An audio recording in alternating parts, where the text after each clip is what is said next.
Good morning. Permission to introduce myself. My name is Elisabet Dian Nopitasari, NPM 234120027 Act 23A Class. Here I will explain the material about internal control.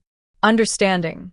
Internal control is a process carried out by the Board of Commissioners, management, and other personnel of an entity, which is designed to provide reasonable assurance regarding the achievement of three sets of objectives, namely the reliability of financial reporting, the effectiveness and efficiency of operations, and compliance with applicable laws and regulations.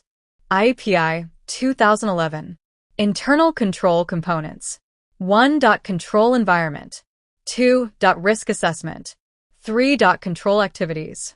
4. Information and communication monitoring. The relationship between internal control and the scope of the audit. If the internal control of a business unit is weak, then the possibility of errors, inaccuracies, or fraud in the company is very large. For public accountants, this creates a great risk, in the sense of the risk of giving an opinion that is not in accordance with reality, if the auditor is not careful in conducting the examination and does not collect enough evidence to support the opinion he gives. How to understand and evaluate internal control. To understand and evaluate internal control, the auditor must document his understanding of the entity's internal control components obtained to plan the audit.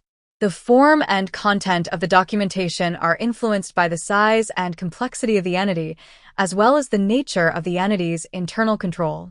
Generally, the more complex the internal control and the more extensive the procedures performed, the more extensive the documentation should be performed by the auditor. Ways and understanding. 1. Internal control questionnaires. 2. Flow chart. 3. Narrative. Limitations of an entity's internal control.